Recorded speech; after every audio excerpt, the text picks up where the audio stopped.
Welcome back. I hope you had a chance to look at some of the readings I mentioned. In the next few minutes, we're going to look at Marcellin Champagnat and the founding of the Marist community, and a little bit about his spirituality, and then introduce some ideas that we'll be considering next week. In our last session, we looked at some of the people, some of the events that shaped Marcellin Champagnat's life. I want to start the second session by talking about some life shapers that were critical in terms of the approach he took to his life as a priest. The first was the rector of the junior seminary. I mentioned that Marcellin was having a lot of difficulty with studies and behavior, etc. And Father Lanier, the rector, was very compassionate to him, gave him a real belief in himself, and in many ways set the foundation for the very positive understanding Marcellin had of young people. He often said, there are good young people and young people who are not yet good. The second factor that was helping to shape Marcellin, as I mentioned earlier, was his own experience in school. That shaped his view of education. He swore to himself he'd never be like the teachers he had had.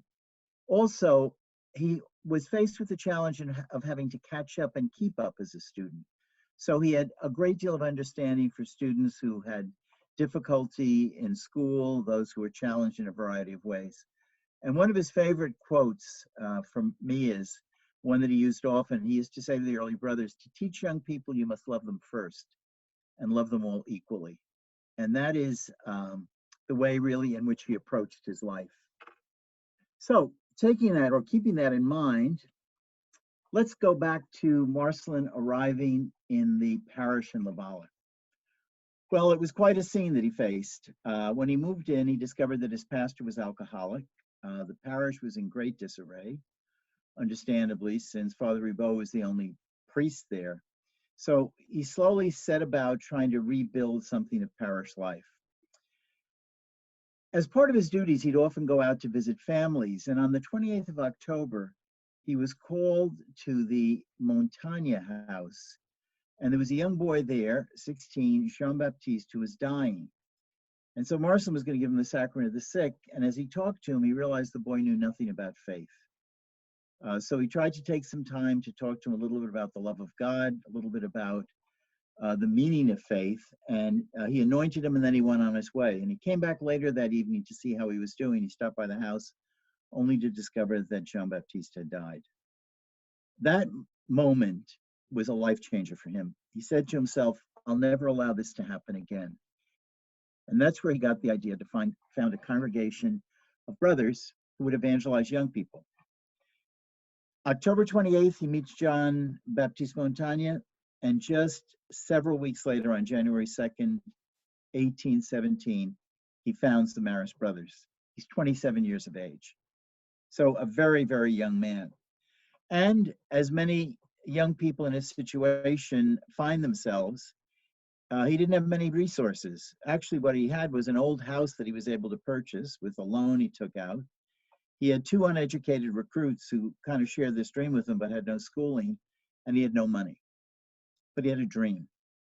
And that dream grew over the years he was alive and has continued to grow and move around the world. So it's present in 79 countries today, serving 750,000 young people each year. But I'm ahead of myself. Let's come back to our story. In 1818, he opened the first Marist school in Laval, and that school is still there.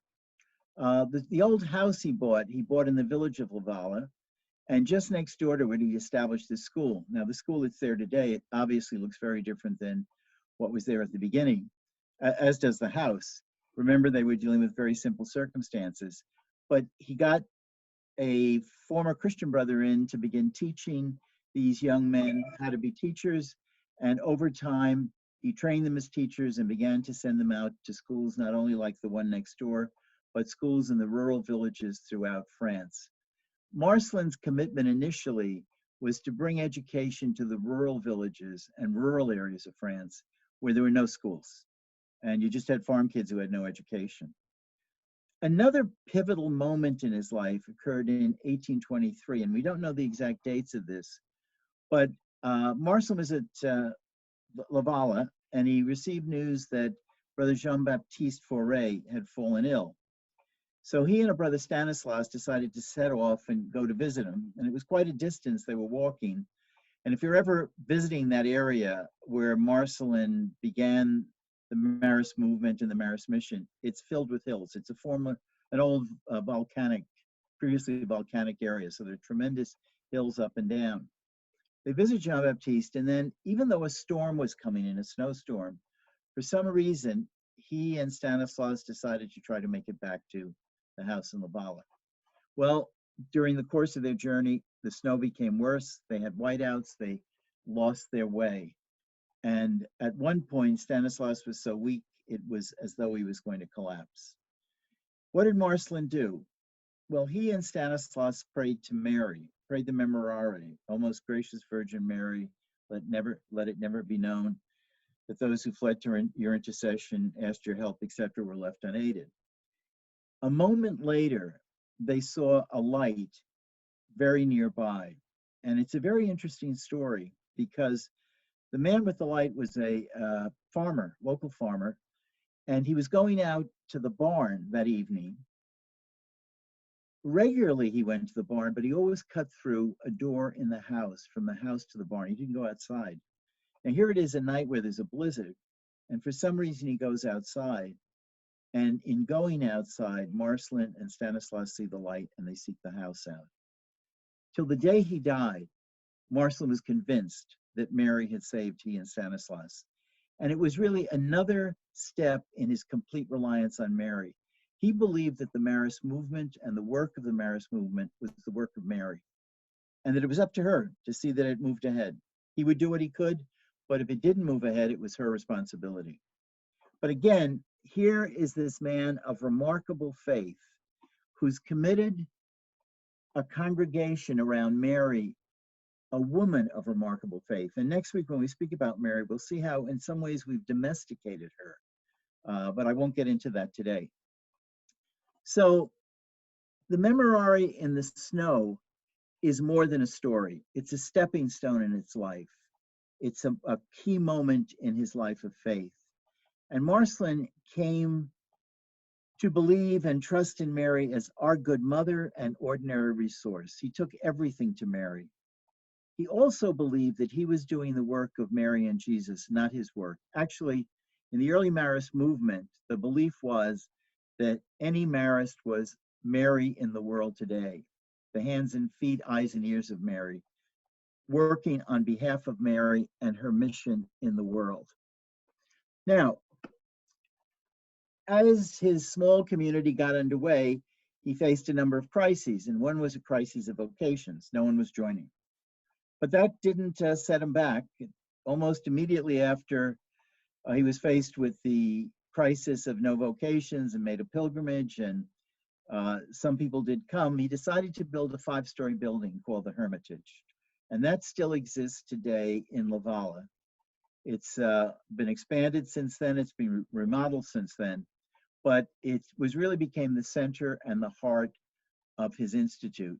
He built it physically. He built it physically with the early brothers and 1 or 2 contractors who he hired to help them. He was very countercultural as a priest. A priest didn't get up on scaffolds in those days. They didn't mix mortar. They didn't put bricks in. He did.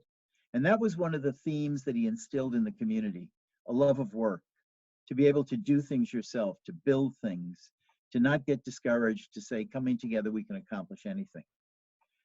Again, he had no money when he built the Hermitage, and some people thought he was crazy, but he often said, I'll find the money for it at the Bank of Providence. Now, when I lived in Rome, I often used to look for a branch office of that bank because he always seemed to be able to find the money whenever he needed it for the projects he was involved in. By 1820, there was a rapid development underway of Marist schools. And things continued in a bumpy sort of way up until 1830. 1830 was another turning point because in 1830, there was another French Revolution.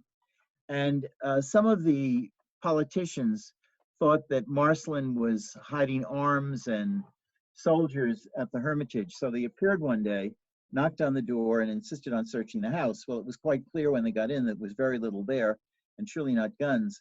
But he insisted that they search the whole house, top to bottom, and then he served them a meal. And they were so taken by his hospitality and his generosity, even though they had come to tear the house apart, uh, that their whole attitude towards him changed. And that was a good thing because he was at this time struggling with church authorities. Many people thought he was crazy to try to found a religious order, that he was crazy setting this movement underway, and they wanted to bring together his early community with other communities or disband it. Now, Marcellin, because he was heavily influenced by his father, he was a very wily politician, and he found ways to get around the kinds of challenges that he was faced with. And he was able to hold out until a bishop by the name of Archbishop de Pins was appointed to be the ordinary or the bishop in the city of Lyon. And de Pins over time became convinced that Marcellin's dream and mission was something very much needed in the church and consoled him and gave him some cash, which he needed. Marcellin's life continued up until 1840. He had many serious illnesses throughout his life, and quite honestly, he spent himself physically so dramatically that when he got to 1840, illness overtook him and he died at the age of 51. It was a tremendous loss to his brothers. One priest visiting the hermitage on the day he died, said a prince was not mourned as much as this man was mourned, but he left in place a movement that has grown and flourished since 1840. Now, where does the life of Marcellin Champagnat take us? Well, it takes us to some of the elements of his spirituality, and they're threefold. First of all, Marist spirituality is incarnational, and that means that Jesus Christ is at the heart of it. Jesus is the goal of any spiritual life. Secondly, it's Marial, and by that I mean it's formed around Mary. Marcellin saw Mary as our sister in faith, someone who walks with us, someone who will show us the way. Vatican II talked about her as the model of the church and the model of what it means to be a Christian. He was very much in tune with that outlook.